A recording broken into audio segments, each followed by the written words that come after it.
Hey everybody, welcome to week two. We're actually already part of the way into week two.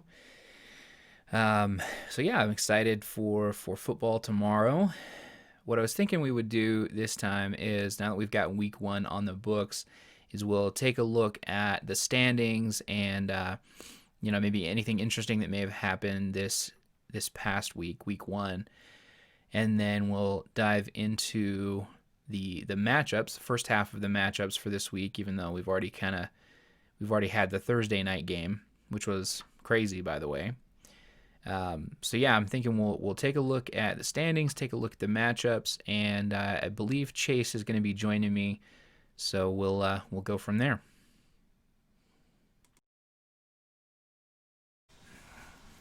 All right, cool. So we got Chase on again. We're ready to go through matchups week two. Obviously, like I said, we've already got Thursday on the books, but we'll kind of cover how that game went and then go over how things are going to look tomorrow.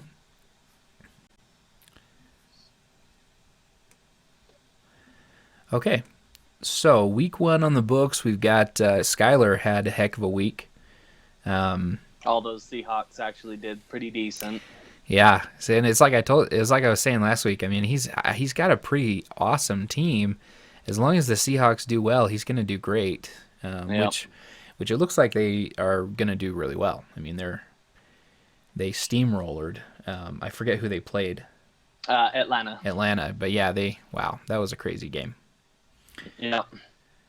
So yeah, so he's up at the top. I mean, he's up there by a wide margin too, 148 points. And then you ended up in third place. I can't believe you beat me, by the way. Yeah. The recap said something to the effect of Las Vegas wouldn't like me because I didn't outdo the spread or something like that. But I was hoping it was enough to kind of get over the hump, and luckily Deontay Johnson didn't have because they're saying he's like the next Antonio Brown. So as far as his talent level is concerned, so it was a Yeah. close matchup, but glad I Well, grabbed and the win. we even got into a position where I thought for sure I was going to win because both teams were kind of scrambling to Yep. win that game. Oh, anyway, I'm a little bitter about it, as you can see. Yeah. But yeah, I mean, we're all at least the top eight or so spots are all pretty close in terms of points, which is kind of cool after week one. I mean, obviously Skyler is way up there, um, but yeah. Yep. Well, let's see. Let's take a look then at the matchups for this week. Let's see what we've got here. We'll start with me and Chet. Mm-hmm. Father-son matchup. Yeah. Um, I don't know how much he's paying attention because he's still got Le'Veon Bell in his flex spot and he's on IR. Well, they are. Well, Chet's a busy guy. And I'm sure you wouldn't be offended if he forgot. Nope. I do hate winning that way, but Yeah, I guess I would be okay with it. but a win is a win, right? It Yeah. is a win is a win. All right, well, let's see. So across the top there, Carson Wentz playing the LA Rams, Drew Brees playing Las Vegas. Um, Still weird to say the Las Vegas has a football team. Mm-hmm. Yeah. Um, what do you think about Carson Wentz versus the Rams? The Rams defense is supposed to be okay, but I don't know. They didn't seem too great. I think Dallas matched up well. They have a lot of offensive firepower. Aaron was partially right. I think CeeDee Lamb actually did perform well and take a little bit off of Amari Cooper, so that was good. Carson Wentz got sacked 8 times by the Washington football team. That's scary to me because I mean that's the league high, the career high for him. If they can't keep him clean, and the Rams still have Aaron Donald. He was kept pretty quiet against Dallas, but Dallas has a pretty well known offensive line. I'm kind of concerned here because if they don't double team Aaron Donald, and I just saw that Aaron Donald's going up against a rookie guard this Great. week, which is not going to be awesome, I think, for him. And so, yeah, I think Carson Wentz might be in a tad bit of trouble in this matchup. Whereas Drew Brees versus Las Vegas, I feel like he's going to be in a good position there. He is. Unfortunately, probably no Michael Thomas with the high ankle sprain. Drew Brees has got a lot of weapons, though. They got Emmanuel Sanders, and they've got Traquan Smith. They've got, I mean, they could even break out Taysom Hill if they wanted to and put him in a slot receiver position. Yeah, and then he can dump Las off Vegas gave a ton of yards last week to, who are they playing? They were playing, I can't remember, but they gave up a ton of yards last week, and I don't see it changing all that much this week because they also have Alvin Kamara, who's a great receiving back. So, yeah, that's what I was gonna say. Is he can pretty much dump it off to Alvin Kamara whenever he wants. yep. And he's pretty much always gonna catch it, Mm-hmm. as well as run the ball like crazy. So, Yep. all right. Well, so let's see. Adam Thielen, Allen Robinson. I mean, I feel like I'm happy with this one. Allen Robinson has kind of been in a weird position. Isn't he the one that deleted everybody on social media or something? Yeah, but I mean, he did okay last week. And they've got a great matchup coming with the New York Giants. He had 9.8 points last week, 5 receptions, 74 yards. Not terrible, but New York just got shredded by Pittsburgh last week. So I think Allen Robinson is good.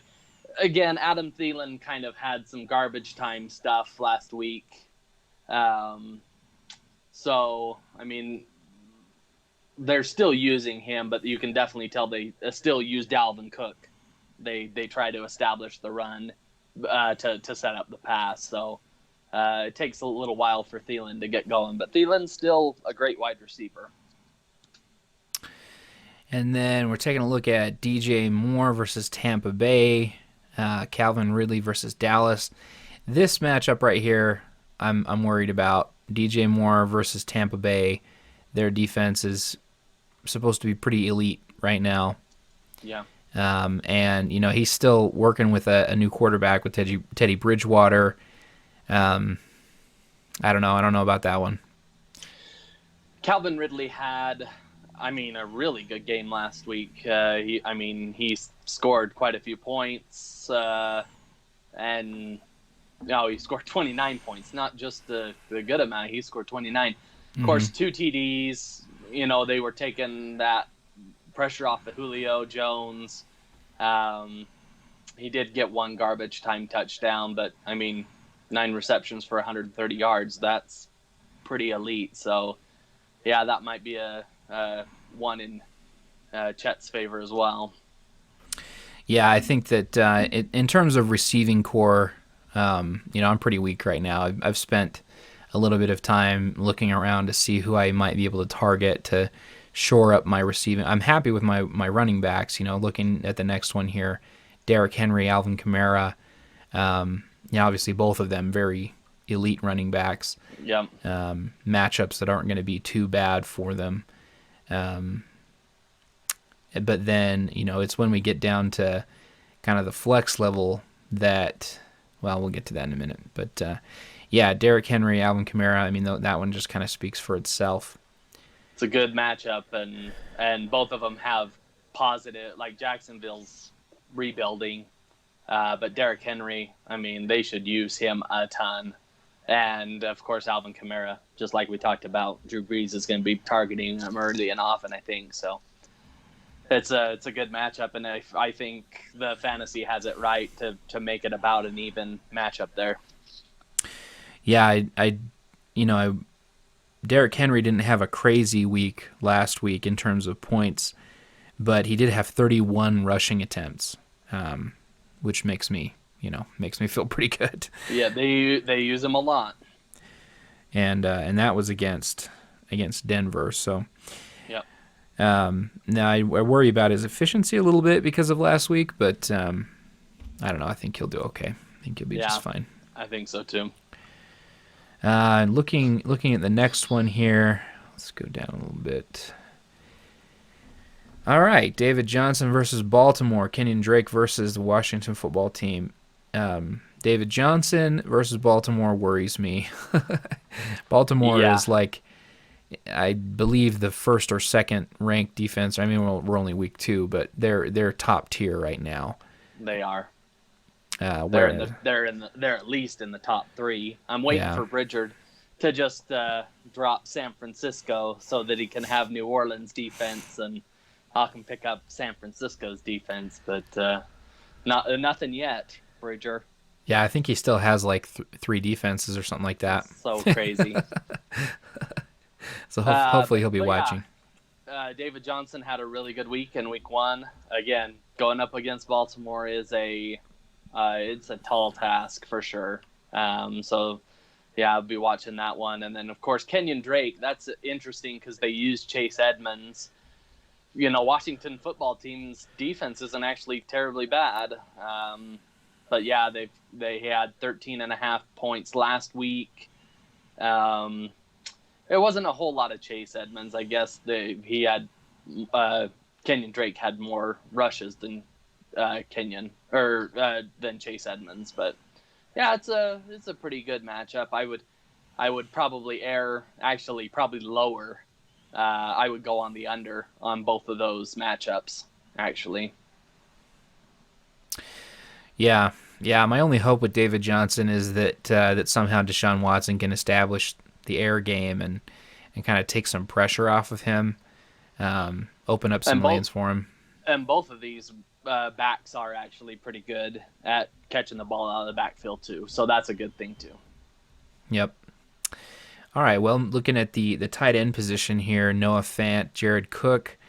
Noah Fant playing Pittsburgh, another elite defense. Man, I'm going up against a lot of tough defenses this week. You are. It seems like Pittsburgh, one of their weaknesses is the tight end position, like where you can attack them. I want to say, so maybe some dump offs for him. Whereas Jared Cook versus Las Vegas, I feel like that's going to be a good matchup for him, especially with Michael Thomas out. Yep. Yeah. I was surprised at how Noah Fant bursted out of the gates last week, and that's why I got really, really nervous. He can do it all. There's some tight ends. I heard this last week that the announcers were saying, "Oh, well, he only gets chunk yardage, or he only gets 5 to 6 yards a catch," that kind of stuff.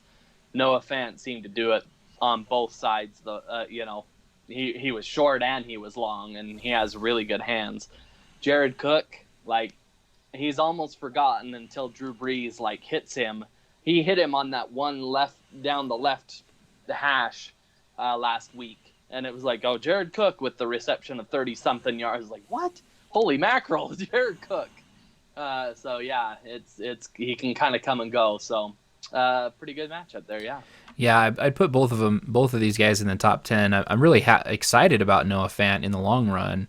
He kind of disappeared in the second half of that Denver game, but he's really great, and I'm excited to see what he can do for me. Yeah. He's done well enough that I haven't picked up another tight end. I try not to hold more than one tight end, but Same here. yeah. So then, looking at the flex position, this is where my dad's gonna have to make a decision. Miles Sanders back from his injury. I'm really hoping that he can show up for me. Whereas Le'Veon Bell, I think 3 weeks he's out, I believe. Yep. So I might, looking at the bench, I might throw in Chase Edmonds there. Usually it's not. You did actually pretty well in the Cleveland Cincinnati game if you put in both Hunt and Nick Chubb. Nick Chubb, yeah, you had a heck of a game. Mm-hmm.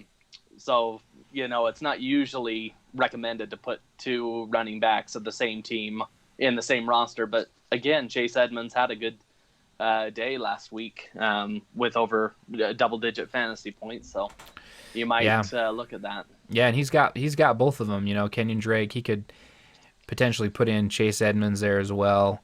Yep. Nothing really else on his bench that I would take a second No. glance at. Cooks is questionable. Yeah, Surprise, he's surprise. always questionable. I mean, that's that's a train I've ridden before. There's always a concussion on the horizon for him. Yeah. I think it's time for him to retire and make sure that he's okay for the rest of his life. Yeah. All right, well, let's see. Go back up here. Kickers, let's take a look at Young Ho Koo and Harrison Butker. Actually, it is pronounced Young Hui Ku. Oh, Young Hui, excuse me. Yes. And then, yeah, Harrison Butker. Um, my guess is that Harrison Butker is going to get, I mean, it's the Chargers defense. I think they're middle of the road. They're okay, but, I mean, can you slow down the juggernaut of the Kansas City offense? That's really hard to do. So I'm thinking that Butker actually might come under, even though I like Butker a lot. He might come under that 9.95 because he might be kicking extra points all day long. Yeah. Whereas with Koo, Dallas, does pretty good to bend but not break in the red zone, which might turn out to be a decent day for Young Hui in the red zone. So I think I would actually take the over on Atlanta's kicker. Gotcha. Well, that's good to hear. I'd be happy. I'd be happy if he overachieved for me a little bit there. And he did well last week. I have him in another league, and I think he had over 10. No, he had 9. So yeah, that's pretty good. Pretty good. Yeah, I mean, I'm happy with that. I've got Atlanta's kicker because they're a pretty high-powered offense. In fact, I was listening to that podcast I listened to, the Fantasy Footballers, and they recommended, or as a start, three wide receivers on the Atlanta side and 3 wide receivers on the Dallas side, which is something they said they really had never done. Interesting. Because they feel like this game is going to be a little bit of a barn burner. So. Mm-hmm. All right. Well, let's see. So Tampa Bay versus Carolina, Baltimore versus Houston. I'm surprised that I was able to pick up Tampa Bay's defense. Pretty happy about that. Hopefully, they can keep Carolina at bay, or at least get some turnovers. It looks like the weather's supposed to be a little bit bad there. So. Yeah, I think it's weather's the great equalizer, as they always say. Mm-hmm. And yeah, Tom Brady's going to be dealing with hot, or warm rain or tropic rain versus freezing rain in Boston. So we'll see how he fares with that. All right, well, let's see. Let's take just a quick peek at the bench here, see if there's anything interesting. Deontay is going up against Denver. That's a tough one. Like you say, it's a tough one to put him on the bench because he's a really good receiver. But Denver has a decent defense.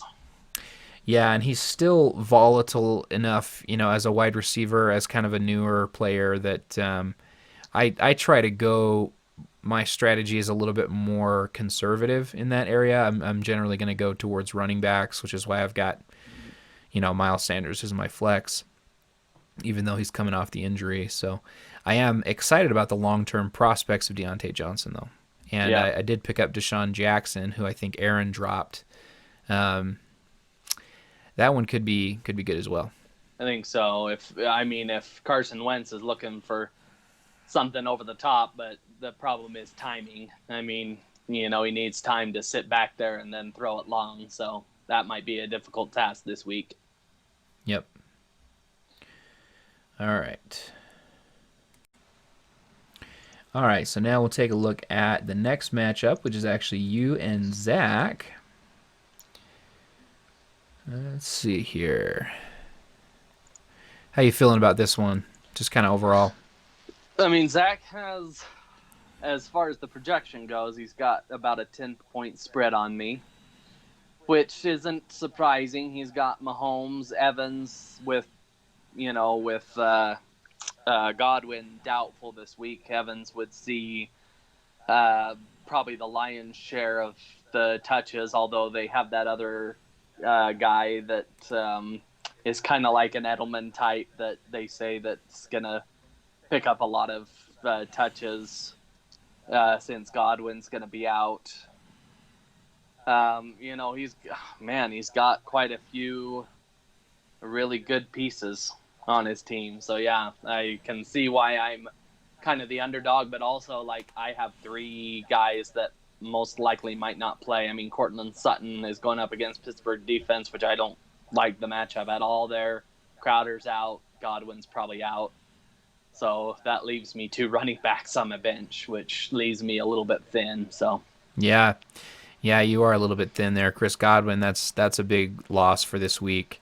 yeah, Cortland Sutton as well. Jamison Crowder had a big week for you last week. yeah. Unfortunately for And me. I didn't even have him. Well, I didn't even have him in the starting lineup too. That was the Oh, sad that's thing. right. He was on the bench. Yeah, so Yeah, he didn't help you beat me. yeah, Well, let's see. Yeah, let's jump in here. So Matt Stafford, Pat Mahomes. You're kind of like me. You take a quarterback later in the draft. yeah. So not surprising to see a little bit of a And I disparity there. and I was looking at the players available, and I just don't know that. I mean, I'm kind of worried that there's nothing out there yet, but I'm gonna stick with Matt Stafford for now and see how that goes.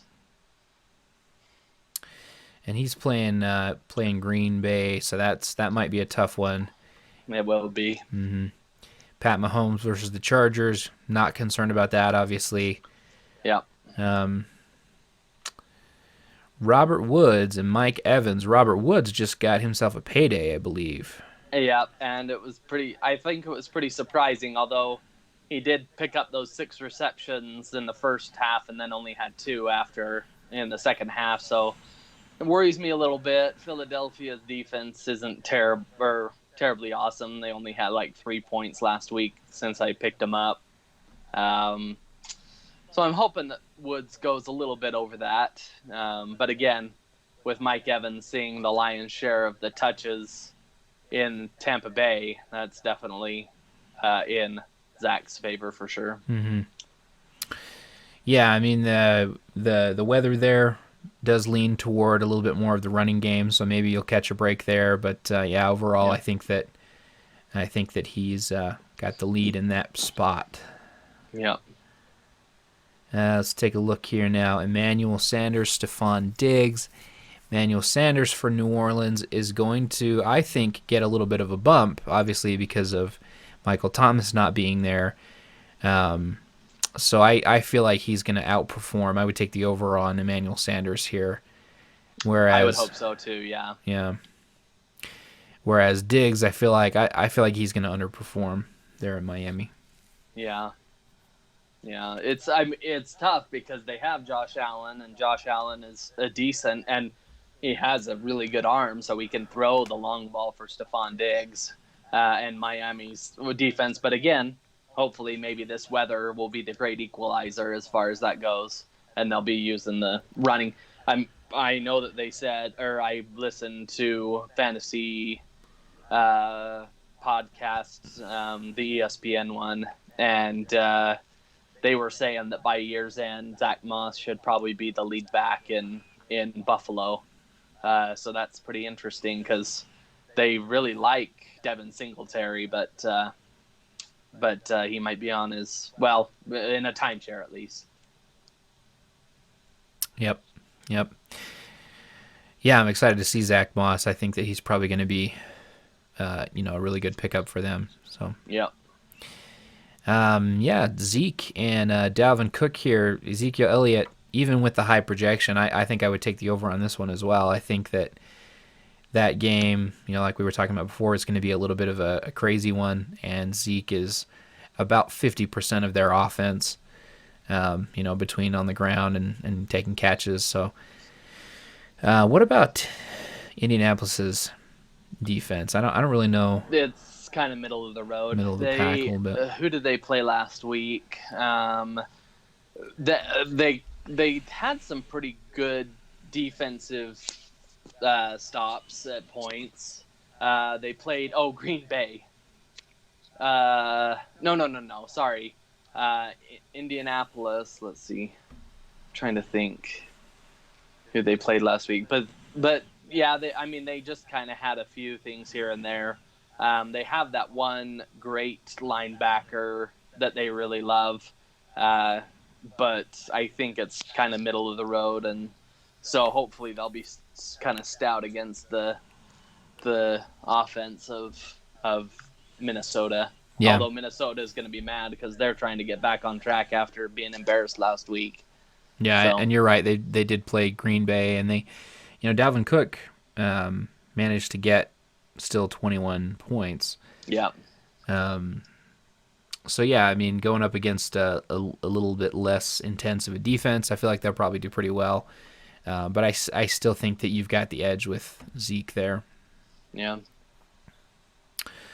Austin Eckler, or on that fantasy football podcast, they call him Awesome Excellence. Yeah, there you go. I like it. And Todd Gurley. So Austin Eckler versus Kansas City. Kansas City, their defense is better, but still not great against the run. Yep. So I think that'll be a good play for you. Todd Gurley, we still don't know where he's at. He's got 12 points against Seattle last week. Yeah, it kind of looked ho hum to me. Maybe there was a reason why he was being held out when he played for the Rams and stuff. So, and against Dallas, I mean, Dallas is a pretty decent defense. So, yeah, I mean, I think that this could be a breakout game for him if he decides to wake up a little bit, but I think that maybe the injuries are still nagging him a little bit. I'm not sure, if that's what it is or if he just doesn't have what he used to. But yeah, either way, I'm taking Austin Eckler there. Hunter Henry and Darren Waller. Hunter Henry versus Kansas City. I don't know how Kansas City does against tight ends. I don't either. That's an excellent question. Let's see who they play last week. Houston. Yep. And Houston doesn't really have much of a tight end. 9.8 points against Cincinnati. All right. Oh, it says here that Kansas City gave up the 8th most fantasy points to tight ends. In week one, or just like they go game by game and aggregate it. So there's only been one game so far. So this year so far. So yeah. I mean, that bodes well for Hunter Henry, and of course Tyrod Taylor is going to have to look. I just don't think in LA for the Chargers. I believe that the Justin Herbert era is about close to beginning. That offense looked really stagnant last week. So under him, is he their second string quarterback? Yeah, he's the guy out of Oregon, and Tyrod Taylor's just kind of been bouncing around the league and kind of been that guy that's been the bridge quarterback to many other quarterbacks to make their entrance. And I feel that Justin Herbert's probably going to be their go-to guy pretty soon here. I think if the offense continues to be stagnant like it was last week, so. Yeah, whereas Waller, I mean, he's kind of the guy for Derek Carr. They are playing New Orleans, so that should even things out a little bit. Pretty good defense. Mm-hmm. But, I feel like Waller would probably do a little bit better there. Raheem Mostert, who had a little bit of a breakout for you last week. On one play. On one play. Yeah, I didn't see that. I mean, a 75-yard touchdown score, and catch and run. That was pretty amazing. It was nice to get that was a big bump for me at the time, so that was good. Yep. Yeah, and then Hollywood Brown, a little bit more of a boom or bust here. Yeah. But I probably would lean towards boom with them playing Houston, which could be a little bit of a shootout. Yeah. And boy did they use last week they went Baltimore went tight end centric last week, boy, did they use Mark Andrews. Holy cow, that guy just killed it last week. So yeah, it depends on if they're using their wide receivers or their running backs or their tight ends that day. Yeah, yeah. Mark Andrews is kind of a monster. He's going to be a top 3 tight end, I think. Yep. Very, very good. Yep. All right, well, let's take a look at the kickers here. Robbie Gould, Jason Myers, right? Yep. Pretty good matchup. I mean, Gold had a pretty good day, and he's kind of a he had 10 points, so that was really good. And he's kind of the old faithful, old reliable there. He kicked for those years in Chicago, so he kicked in terrible weather there.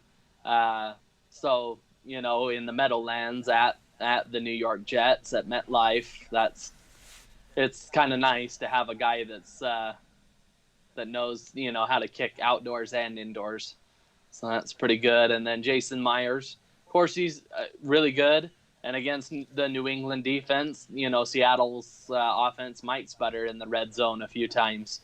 I think out of their scores last week, they might have been in the red zone 2 out of like the 4 or 5 times they scored. That's So impressive.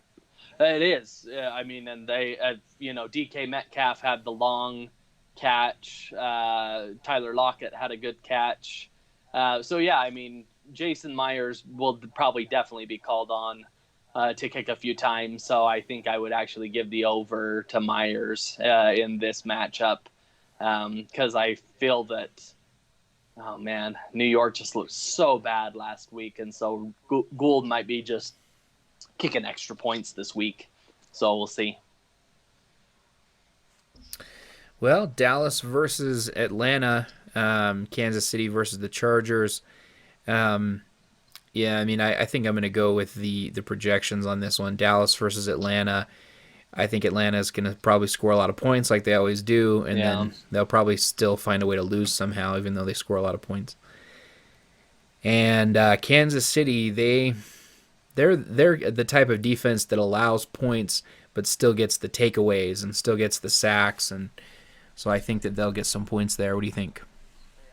Yeah, I think the exact same thing, especially with Kansas City. It only takes, I mean, you saw it last week against Houston where they were kind of back and forth for the first quarter and a little bit, and then Kansas City, stopped them on 4 downs, and then they got a score. And I mean, they did. Houston did come back a little bit in the fourth quarter, but for the most part, I mean, once Kansas City gets that first stop, it is so hard. I mean, you almost feel like you're behind even if you're ahead, because I mean they just have that high-powered offense. So, and again, like you said, Dallas. I just picked them up because there's not a whole lot. I mean, I almost kind of in my mind want to pick up either Arizona or the Washington football team, but everything in my body and my mind goes against that that impulse. So Yeah. we'll see how it turns out. I was figuring last week that when I dropped Denver, they'd go for like 20 something points. Luckily, they didn't. They only had like 6 or 7 or 8 points or whatever. But yeah. All right. Well, so let's see. So now we're going to take a look at the bench, see if there's anything interesting here. Hooper's already played. You've got, obviously, we talked about your bench woes here. You do have Latavius Murray, who could turn out to be interesting. Malcolm Brown as well. He's got Devin Singletary on the bench. That's interesting. Yeah, and especially since that game could be, like we said, with weather, the great equalizer is running, so that's very interesting. Yeah, he's got it's not a bad bench there. He's got Sterling Shepard, Cam Newton, who I would love to steal. Yeah. Sterling Shepard had a decent day last week, 7.7. That's pretty decent. Yeah. Yeah, he seems to be one of their top receivers there in New York. Yeah. All right, so now let's take a look at the third and final one that we'll look at for this video, and that's going to be Tom versus Bridger.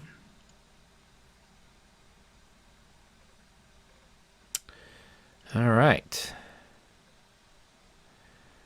Ooh, yeah, good quarterback matchup here. Aaron Rodgers versus Detroit, Matt Ryan versus Dallas. I would take the over on both of those. What do you think? Yep. I think that's very true. Rodgers is looking like an MVP candidate right out of the chute. Really thought he had a stellar day last week against Minnesota and just made him look really silly. I mean, he got both Marquez Valdes-Scantling and Lazard, who you picked up, I think. I dropped him actually to pick up Deshaun Jackson, but yeah, I had him for a minute. There you go. Yeah, he got both of those guys 17 points. I mean, and then of course Devontae Adams went high too, and so I mean everything was working. And Minnesota's no slouch at defense, so that's pretty crazy. And of course, Matt Ryan did well against Seattle for the most part. Like you said, I mean, I think they were just in such a hole. I mean, Younghoe Koo could have had a whole lot more, but they were going for two every time they scored and trying to get back in that game. So, yeah, I think I'd take the over on both of those because Dallas and Detroit's defense, like you said, they're going to pass over them. So, okay, so then, so I feel like that's going to be a pretty good matchup quarterback wise. Julio Jones and DeAndre Hopkins. Wow, another great matchup there. There aren't a ton of just insane wide receivers in the league right now that are actually performing at a super high level, but Julio Jones and DeAndre Hopkins are two that kind of will always do well. This is one of my pet peeves sometimes is when you have the opposing quarterback you're going up against, but then you have the wide receiver that they're throwing to. Oh, yeah. Like if they have a terrible day, then you have a terrible day. I mean, if they have a good day, then you have a good day, kind of deal. Julio Jones has always been the number one, alpha dog in that offense, and Hopkins has been an interesting addition last week. Of course, he makes those crazy catches, and I think he actually complements Kyler Murray pretty good. So. Yeah, that's I would almost I would go with the projections there. That seems pretty fair. And if one goes over, I would say it would probably be Hopkins that goes over. Yeah, what's even more frustrating is when they have the quarterback, you have the wide receiver, and that quarterback is throwing to everybody but your receiver. But yeah, no, I get that one. So I'd at least take, if they're throwing to my receiver, I'm okay with it. But yeah, it is kind of obnoxious for sure. Yep. All right. Well, then at the wide receiver position, we got a couple of elite ones, but then a little bit of a drop off here. Jeudy and Cooper Kupp, both of them almost like tier 3 wide receivers there, especially Jeudy for sure. Yeah, and against Pittsburgh's defense again, that's going to be a really tough matchup. Although they have said all night long on the broadcast for Denver that Judy's footwork is just unmatchable, just incredible. And then, like you said, on the other side, Cooper Kupp. It's him and Robert Woods. It's such a crazy, weird, like in that Rams offense. There's not like that one alpha, wide receiver, and so. It's a very interesting matchup. Of course, Philadelphia a little bit better of a matchup for Kupp, who usually catches most everything in his radius. So, well, and the reason I'm not quite so high on Kupp, he's definitely like a wide receiver too on the team. You never know how Goff is going to do. Yeah. You never know what kind of day he's going to have. He could be great. He could be absolutely terrible. Versus Philadelphia, I think that he's going to. I don't know. Maybe middle of the road, yeah. Yeah. So let's see here. Moving on, we've got Clyde Edwards-Helaire on my Kansas City Chiefs and Saquon Barkley. Yeah, this is an interesting one because they've they've both got crazy wide receiver ones and then kind of okay wide receiver twos, crazy running back ones, and then a drop off at RB2 there. Um, Clyde Edwards-Helaire, do you think he'll continue to tear it up? I think so. And against the Chargers defense, which is, I mean, it's in the upper half, but again, kind of middle of the road, upper half. And boy, I mean, just watching Kareem Hunt last night kind of reminded me about how Kareem Hunt used to look in the Kansas City Chiefs offense. And that's Yeah. exactly what Clyde Edwards-Helaire came in to do, was basically to take over that spot. And boy, is he doing amazing in that offense. And so, yeah, and then of course Saquon, kind of a little bit of a disappointing week last week. I think it was only it was under double digits again against a Pittsburgh defense, which is in the top tiers. Chicago's it says so far they ranked 12th, so in the upper middle. Um, I think these are pretty close, with both of them actually trending, I think, on the under, just a tad bit, but on the under. Yeah, Saquon, I watched that game. He couldn't get any room. And it Nothing. wasn't really necessarily his fault. There wasn't anywhere for him to go. Pittsburgh. Boy, when he got out into the open field, boy, was he electric. Like, if you decided to pass to him out in the flat most all day and give him room to run, I mean, he had those 2 hurdles, and boy, did he look good last week. Well, let's see here. Taking a look now at these much lower tier running backs. Tariq Cohen, is it Antonio Gibson? I think it is Antonio Gibson. Let's take a look here. Yep, Antonio Gibson. He's one that has kind of been on everybody's radar as a potential breakout with Adrian Peterson going away. Do you feel like this could be the week, or is this going to be... It's so difficult because they were talking about this on that other fantasy focused podcast. And it was so maddening because they gave Peyton Barber all of the goal line touches last week. And Peyton Barber had an average yards per carry of 1.37 or something like that. And it was just... That's not good. That's bad. And they actually gave him most of the touches. Like, they gave him the lion's share of the touches, which is maddening, right? Because for years, that's what Washington's been known for, is a running back by committee, and it just it kills you. But yeah, I see that as probably a fairly accurate projection if they continue to give Peyton Barber the lion's share of the runs, which is kind of sad and upsetting for for fantasy owners for sure. And then for Tariq Cohen, New York Giants is a great positive matchup. Although Montgomery is their lead back, so maybe in this one, Tom is right in the expectation that Chicago might be able to muster a little bit more offense than they did last week. So, all right. On the tight end front, Tyler Higbee with the Rams playing Philadelphia. Dallas Goedert. Dallas Goedert is interesting to me. Philadelphia's got Ertz, but they seem to be going to Goddard more and more. Whereas Higbee, I don't know, he's kind of more of a question mark. Yeah, with Higbee, they said that his last 4 games last season was what garnered him a lot of attention, because he had over 100 yards in each of those last 4 games last season, and so people were like, okay, next year going to be a breakout guy.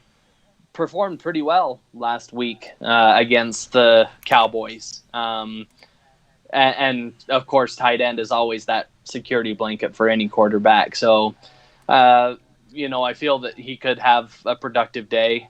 And like you said, it's kind of weird because Zach Ertz has seemed to be the tight end number one for years and gets those touches, but Goddard just really took it to Washington last week. He got 20 points, so and over 100 yards receiving. So that's very interesting. And they, of course, run.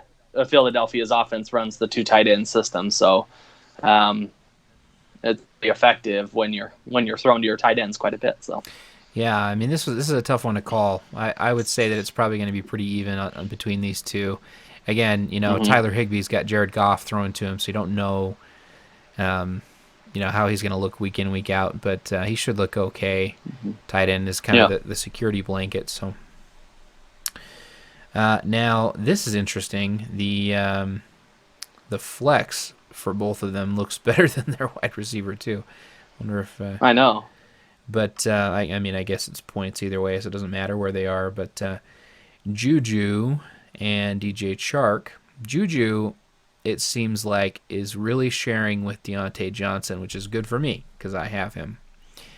Yep. DJ Chark receiving from what's their Gardner Minshew? Minshew. Yeah, yeah. What do you think about this one? I think Juju definitely has the upside. Even with the terrible matchups, I think on both defenses, Denver and Tennessee, it just seems like Juju got most of the goal line looks last week, and Ben looks, really good. They're at home, which is always great for Ben and the Steelers. Right. Like that's their bread and butter. With Chark, they're at Tennessee.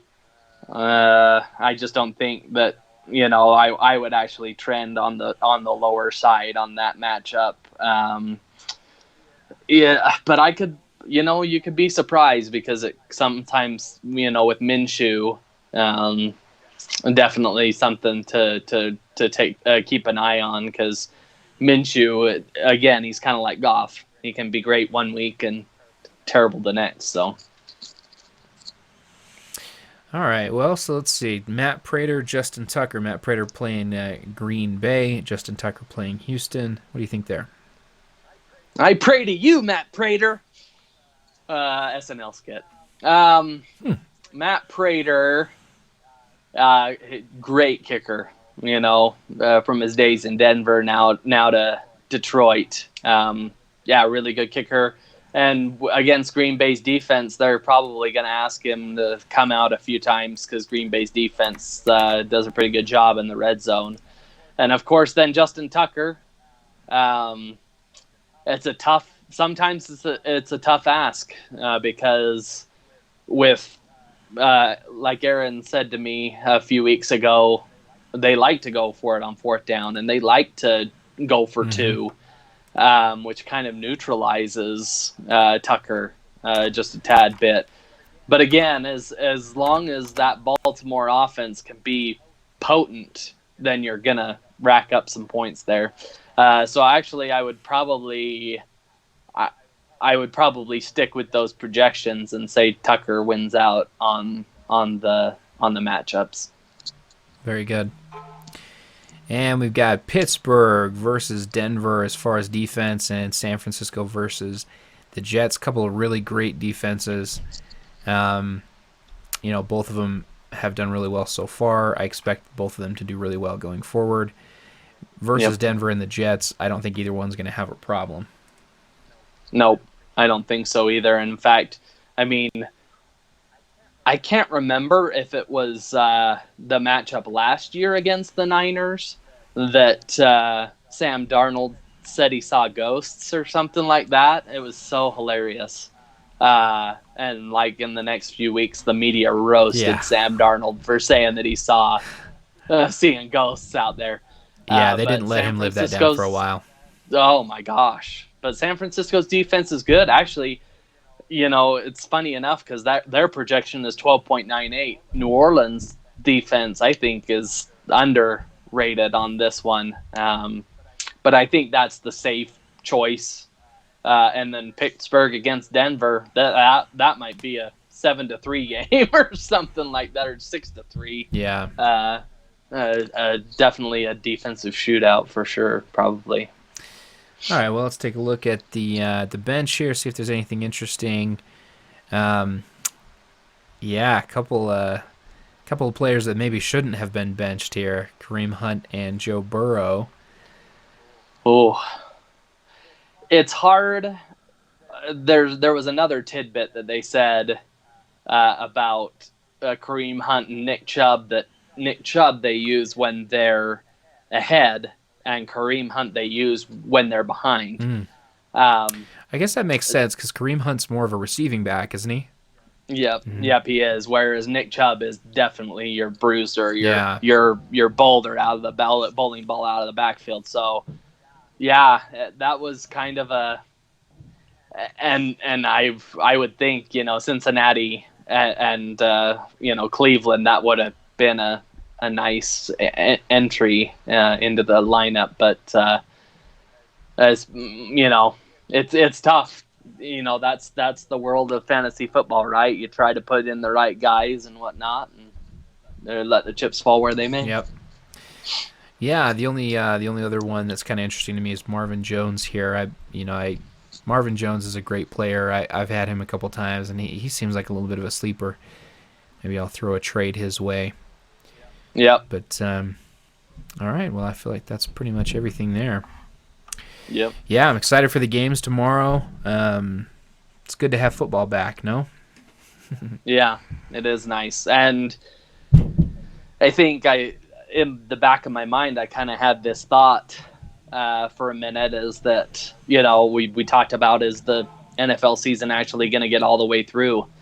It seems like it's going to actually, be a pretty decent thing. I think what they need to do is tell all the teams you just can't have fans. There was the one guy at the Houston Kansas City game that tested positive for COVID-19, and it's just too much of a hazard. And I think they just need to say to themselves, I know that owners will be, ticked that they're not making millions upon millions of dollars, from their concessions and but I think if you want the season to move forward, then you need the fans out of there.